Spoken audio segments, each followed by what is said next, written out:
I want to start today by asking you to sit with me for a while. Not in a hurry, not looking at the clock, just here, you and I, sharing this quiet space. Because what I'm about to read is not simply a letter. It's a confession, a piece of someone's soul laid bare. It's about guilt, about the kind of mistake that doesn't fade with time, until grows heavier, until it's almost unbearable. I can feel it even before opening the envelope. The paper smells faintly of lavender soap, the kind older women keep in a drawer for years, its scent mingling with something metallic, like the sterile air of a hospital room. On the back of the envelope, as if the handwriting trembles, as if the words themselves were afraid of being read. The sender calls herself the one who took everything from you. No name, no return address. Just that line, like a wound reopened after decades. She writes to a woman she once shared a tiny dorm room with, back in the days when the walls were thin and their dreams were still louder than the city traffic outside. But somewhere in those years, a lie was told. A lie that burned through trust, through friendship, through an entire life. And now, after all this time, with her body failing her, cancer in its final stage, she's chosen to speak, to lay down her burden, not to ask for forgiveness, but to leave the truth behind, so it won't die with her. We'll walk through her words together. We'll see the world as she saw it, and the moment where it went wrong. And maybe, just maybe, we'll understand what it costs to carry guilt for a lifetime. The letter begins in a way that feels almost ordinary.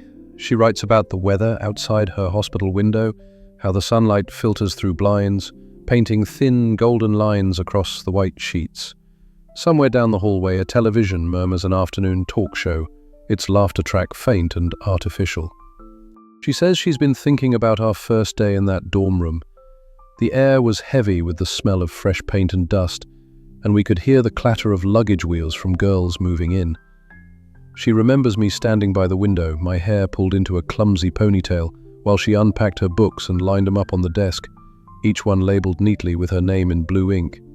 I should have told you right then, she writes, that I wasn't the kind of person you thought I was. But I wanted so badly for you to like me. I wanted to belong somewhere, even if it meant hiding who I really was.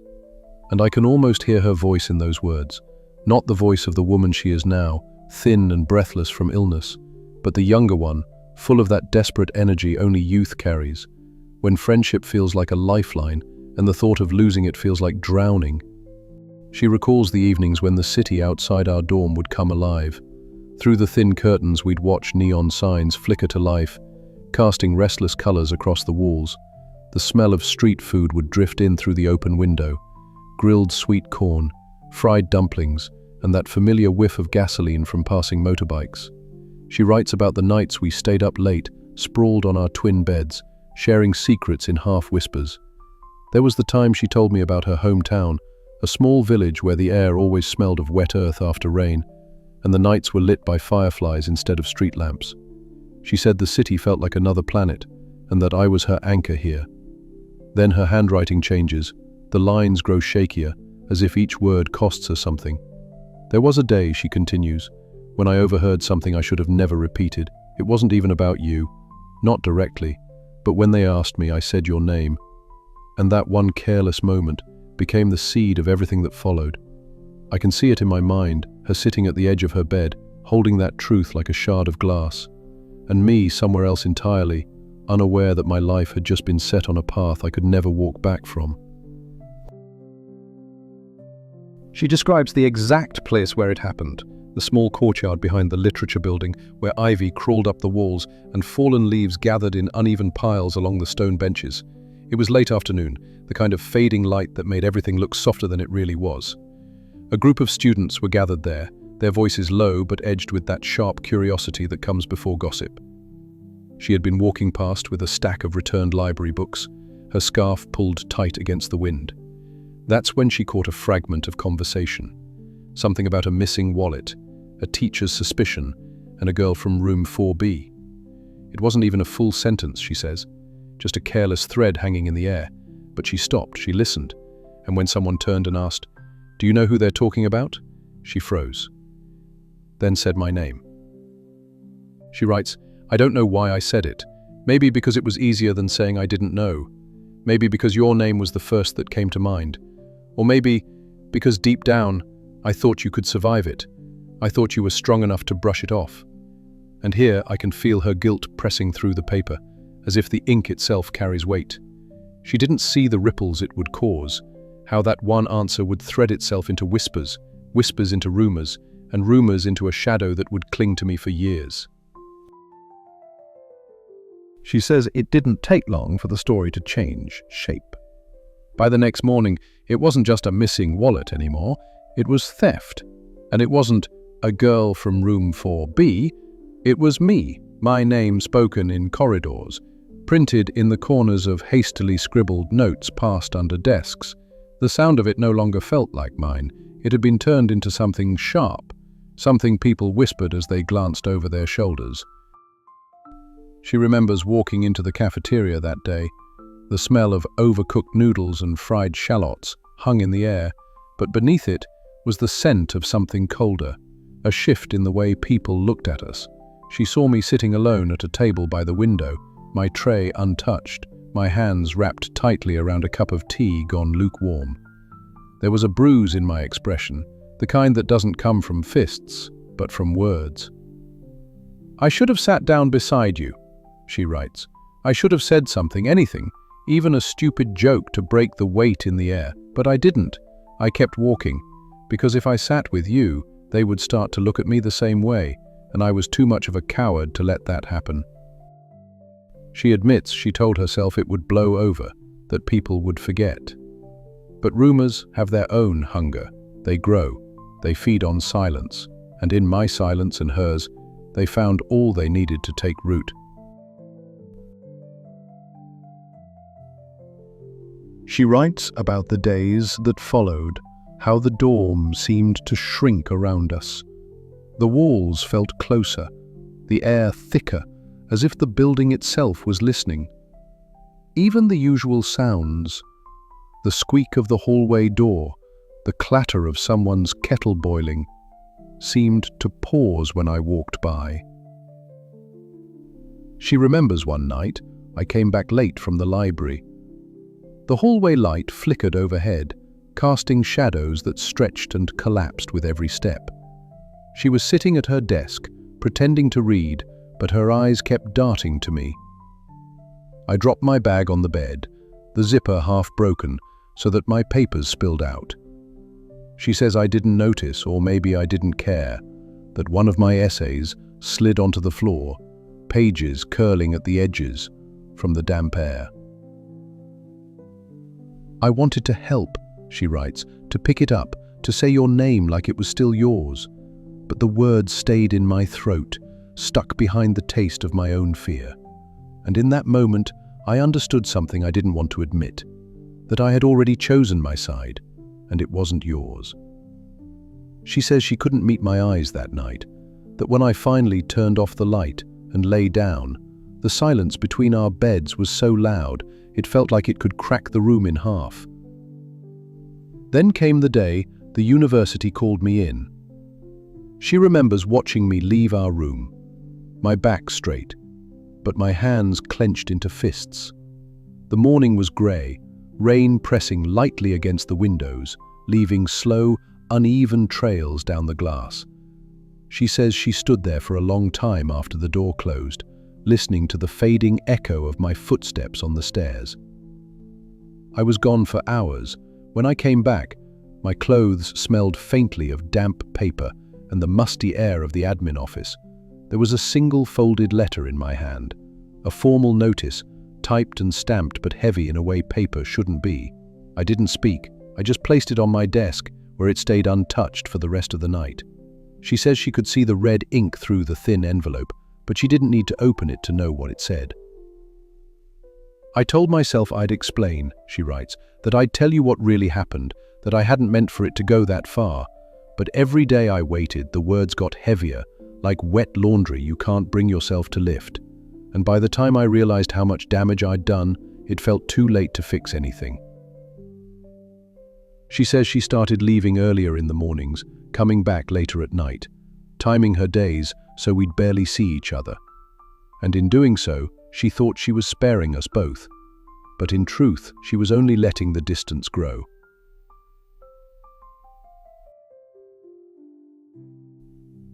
She says the dorm became a map of places to avoid. If she heard my voice in the kitchen, she'd take the long way around through the back stairwell. If my shoes were by the door, she'd retreat quietly to the courtyard. Even in the middle of winter, when the air bit at her skin, the routine became a kind of choreography. Two people moving in the same space, never crossing paths. One evening, she came back to find the lights in our room off, the only glow coming from my desk lamp. I was bent over a notebook, writing in the small, cramped handwriting I used when I didn't want anyone to read. The sound of my pen scratching against paper was steady, almost too steady, like I was holding myself together one line at a time. Beside me was a cold cup of tea, a thin skin forming on the surface. She stood in the doorway for a second too long, and I looked up. Our eyes met, and in that flicker she swears she saw a question in mine, the kind you don't ask out loud. I looked away first, she admits, because answering that question would have meant facing the truth, that I was the reason your name had turned into a stain, and I wasn't ready to see the disgust in your eyes when you realized it. She says she wishes she'd said something that night, anything, even a lie to make me feel less alone, but she just walked past, and the space between our beds felt wider than the hallway outside. Weeks blurred into months. She says by then, I had stopped greeting her altogether, not out of anger, at least not the sharp kind, but out of something quieter, more final. The kind of silence that comes when you've accepted a wound will never heal the way it should. She recalls one rainy afternoon, the courtyard outside our window shining black with puddles. I was packing a box slowly, carefully, folding each piece of clothing as if the act itself could buy me time. She didn't ask where I was going, but she knew. The scholarship office had sent a letter. My appeal had been denied. The room smelled faintly of damp wool and the citrus polish from the old wooden wardrobe. I kept my back to her, and she kept her eyes on the rain. I thought about stopping you, she writes. I thought about telling you it was my fault, that you should fight back, that you had the truth on your side. But the truth didn't feel like enough anymore, and I was afraid that if I opened my mouth, it would all come spilling out, the guilt, the lies, the years I'd stolen from you, and I wouldn't be able to put it back in. So she let me go, watching as I carried the box down the hallway, my footsteps muffled by the worn carpet. The door closed behind me, and with it, the last thread between us. After I left, she says the room felt too big. The empty bed across from hers was like a mirror, reflecting every choice she wished she could take back. The blanket I'd left behind, a faded blue one my mother had sent from home, still held the faint scent of laundry soap and the cold air of winter mornings. She didn't move it, didn't touch the pillow.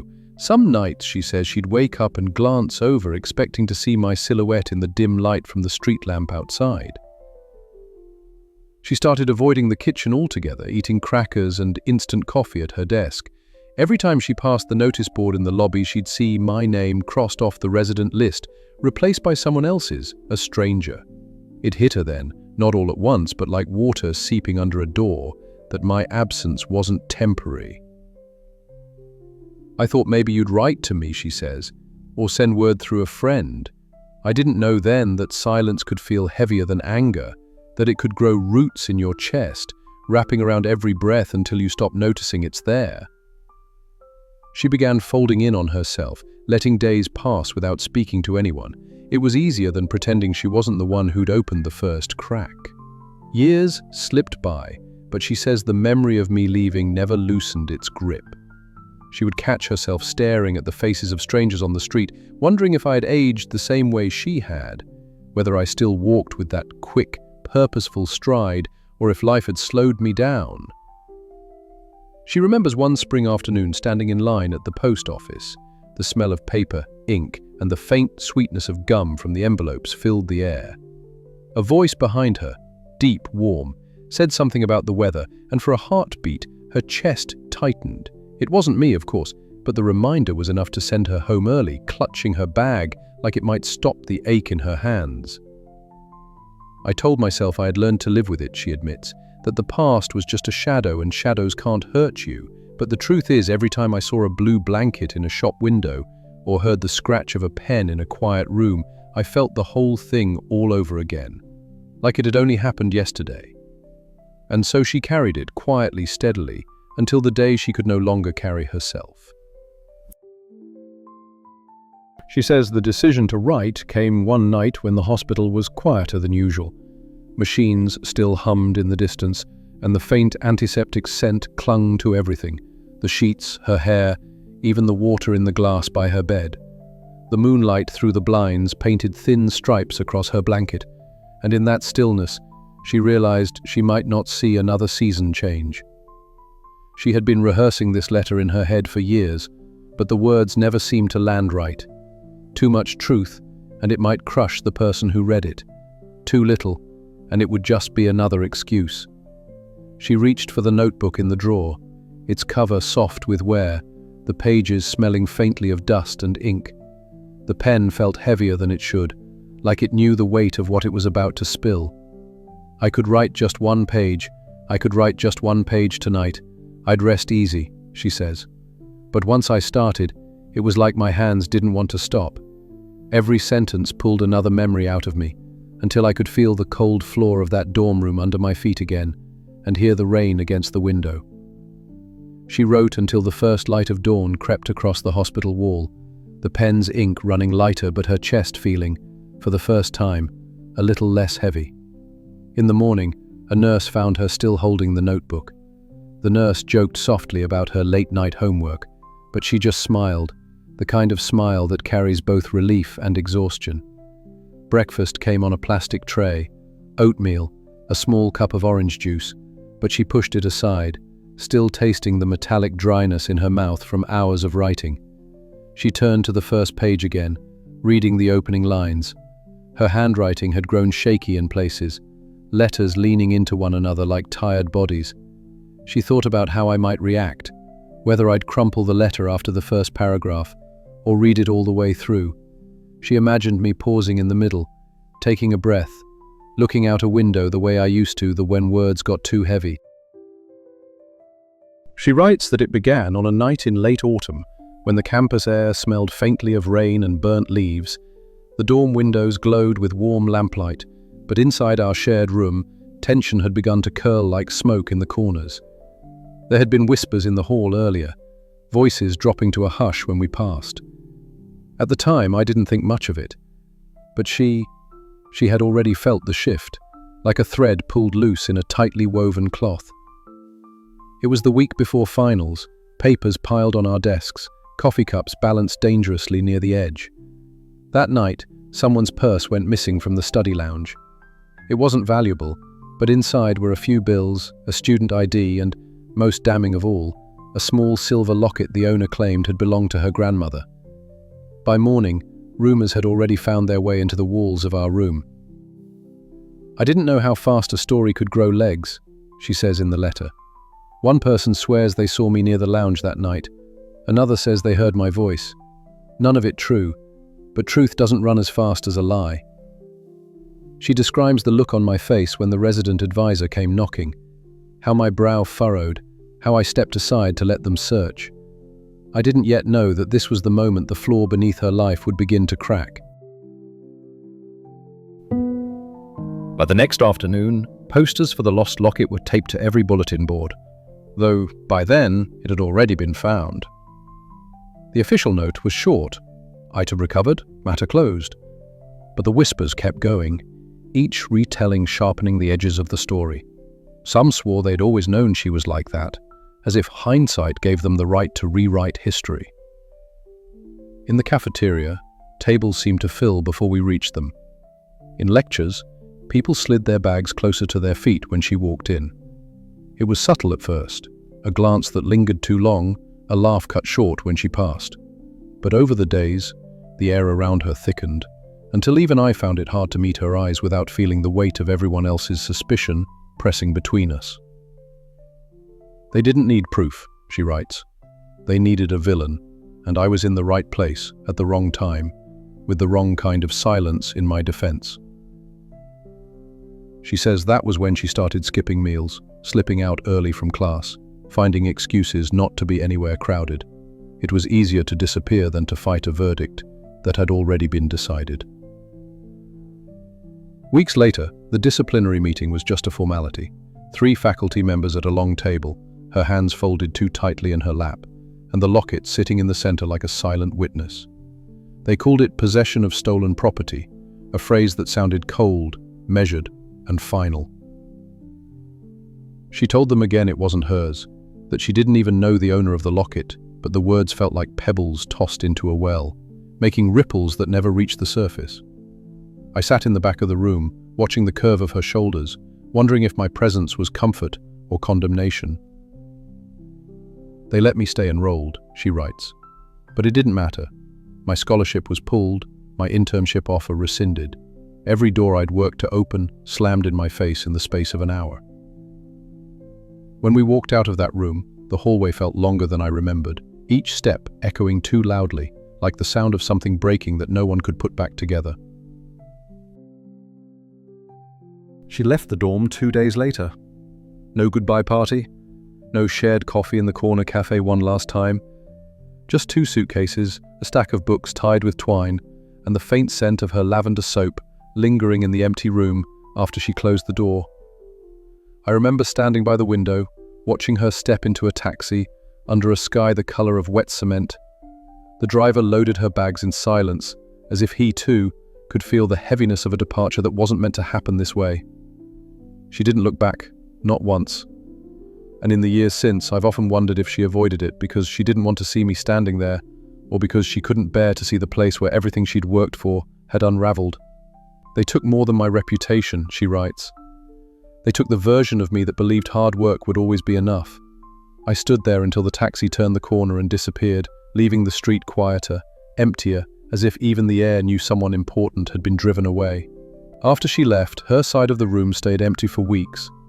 The RA said they were waiting for a new assignment, but no one came. Dust began to gather on her desk, the sunlight slanting across the bare wood like it was trying to remember the outlines of her things. I'd catch myself glancing toward her bed at night, expecting to see the glow of her reading lamp, or hear the soft hum of the old cassette player she always used when studying. But the silence had its own weight. It pressed against my ribs, made every creak of the floor sound louder, every gust of wind through the window feel like it was carrying her absence into the room.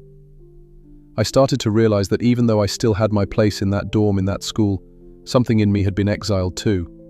I tried to rebuild, she writes in the letter, but it's hard to grow roots when the ground keeps reminding you it once spat you out. And though I didn't know it then, this was only the beginning of the years that would turn her absence into a shadow stretching far beyond the walls of that campus. She moved back to her hometown, a place where gossip traveled faster than the wind. Her parents didn't ask for details.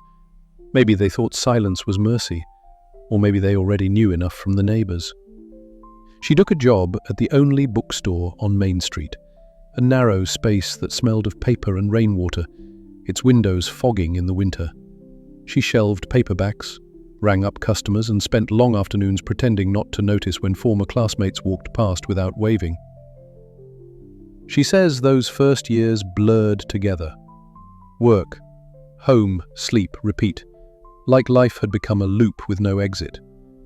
The ambition that once lit her eyes had dimmed into something quieter, a habit of moving through days without expecting them to lead anywhere. I told myself it was temporary, she writes, that I'd go back to school, prove them all wrong, but the months kept passing and the proof never came.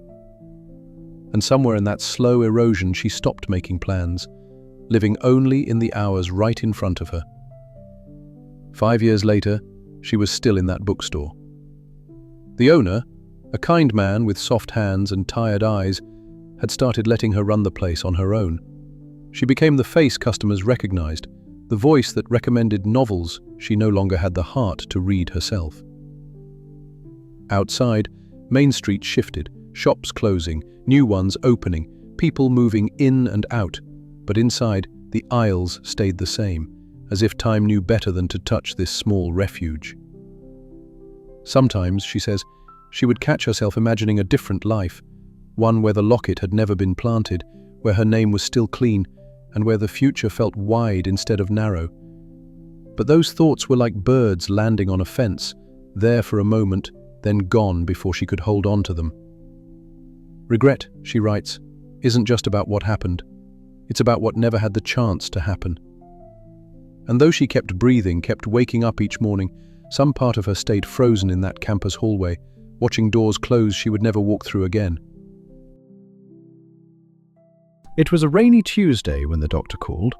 She remembers sitting at the kitchen table, a half-empty mug of tea cooling beside her, watching the steam fade as the words "Stage 4" settled in her ears like stones. Outside, the rain slid down the glass in crooked lines, and for a moment she thought about how much it looked like the way tears travel, not in a straight path, but finding their own way down. She didn't cry that day. She didn't call anyone. Instead, she walked to the bookstore, unlocked the door, and worked her shift as if nothing had changed. But inside, every tick of the clock felt louder. Every turn of a page sounded like paper folding in on itself, fragile, irreversible. That night, she writes, I sat in bed with the lights off, and I thought about you for the first time in years. Not the scandal, not the silence, just you, and how my life had been split in two by something I could have prevented. And that's when the idea of the letter began, like a candle lit in a room she thought was sealed shut. She bought a stack of stationery the next morning, cream-colored, with thin blue lines and envelopes to match, the kind that made her think of the letters she used to write home from campus before everything fractured. She kept them in the drawer behind the counter, telling herself she'd start when the time felt right. Weeks passed. Customers came and went. The first leaves began to fall from the trees outside the store. One evening, as she was locking up, a young student stopped to ask if the shop carried a certain textbook. She shook her head, but the girl's voice, bright and eager, pulled her backward in time to nights in the library, to whispered study sessions and shared coffee. She went home that night and opened the stationery. I didn't know what I'd write, she says in the letter, only that I had to start before my courage thinned again. And so she wrote your name at the top of the page, her hand shaking, her heart heavy. And the first word came easier than she'd feared. Sorry. I have carried this weight for decades, she begins, and I am so tired. Her handwriting is slow, deliberate, as if each letter must earn its place on the page. She describes the dorm room, the narrow beds, the posters peeling at the corners, the sound of music bleeding through the walls at night. She writes about the week leading up to the accusation, how she'd fallen behind on an assignment, how the pressure felt like a knot in her chest that never loosened. And then she writes the moment plainly, how she found the locket in her own bag, how she panicked, and how she placed it in yours because she couldn't imagine the fallout landing on her instead. The words "I'm sorry" appear again and again, as if repetition could scrub away the memory. I told myself it was a mistake anyone could make, but I knew better. I chose myself over you, and that choice hollowed me out in ways I could never fill again. The ink blots slightly at the edge of the page, a small proof that her hand trembled as she wrote. She tells you about the day you were called into the office, how she watched from the end of the hallway, the light catching on your hair, your face puzzled but calm, right up until the door closed behind you. She remembers the way her stomach twisted, the way her palms went cold. She says she almost stepped forward then, almost spoke up. But fear is a powerful thing, she writes, and shame grows fast in its shadow. I convinced myself you'd be fine, that this would blow over, but I was wrong, so wrong. She recalls hearing the news that you were leaving school, the whispers that followed you out, and the way people avoided your name afterward, as if it was a fragile thing that might break in their mouths. And she admits that in every silence, she heard your absence louder than any accusation she could have faced herself.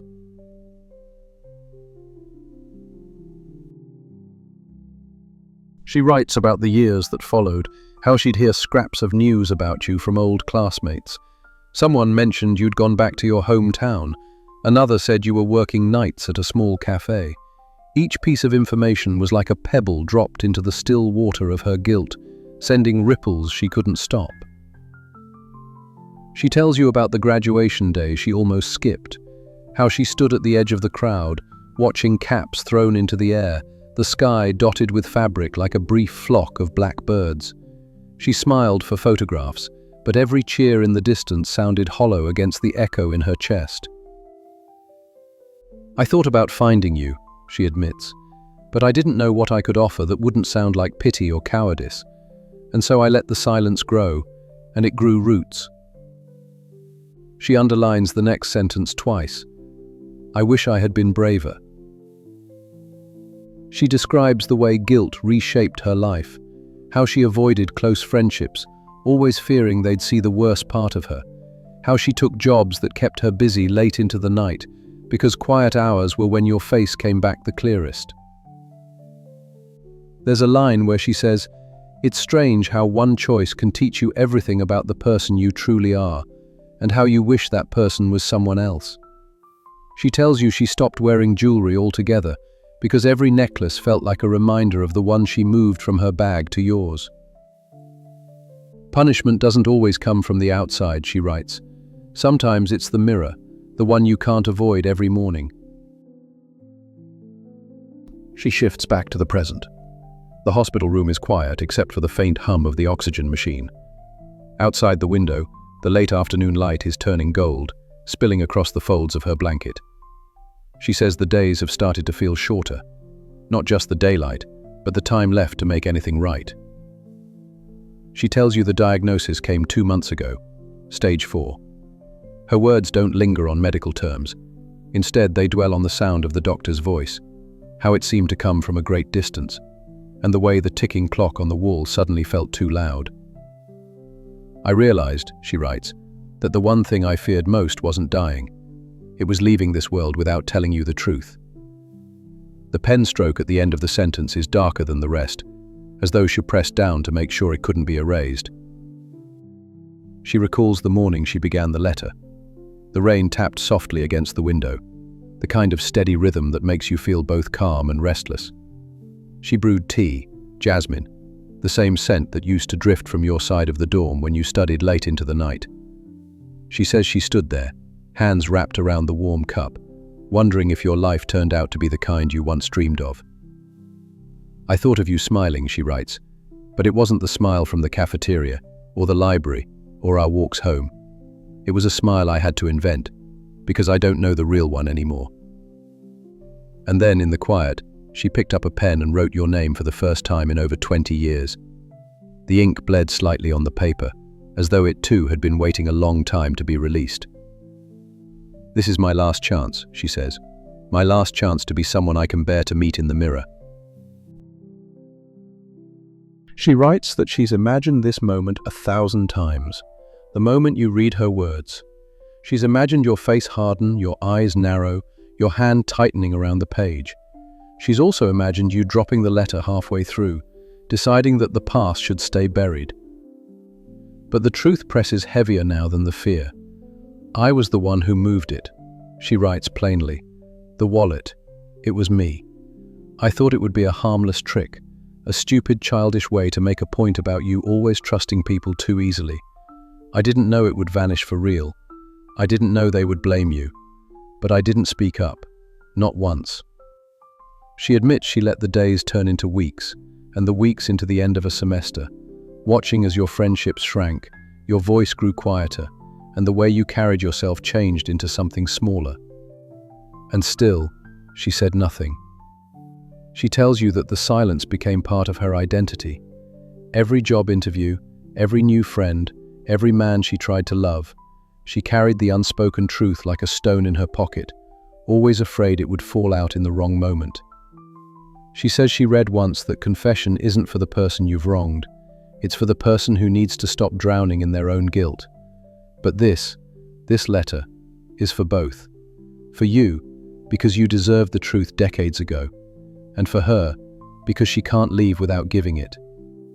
Her handwriting shifts in the last lines, as though her hand began to tremble. If you can't forgive me, I will understand. But if you can, then maybe both of us can stop living in the shadow of what I did. The page ends there, but you can almost see the way she must have set the pen down, her breath finally leaving her chest. I fold the letter carefully as though the paper itself could break. Outside my window, the night has settled in, street lamps glowing faintly through the mist, and the soft patter of rain painting its own quiet rhythm against the glass. I think about her words, about the way guilt can live longer than any friendship, longer than anger, sometimes even longer than love. And I wonder if, in some way, writing this down was her way of stepping out from under the weight. Maybe you'll read her letter and feel nothing but the old ache. Or maybe there's a small part of you that sees the trembling in her sentences, the years she lost to silence, and chooses to set down the stone you've been carrying too.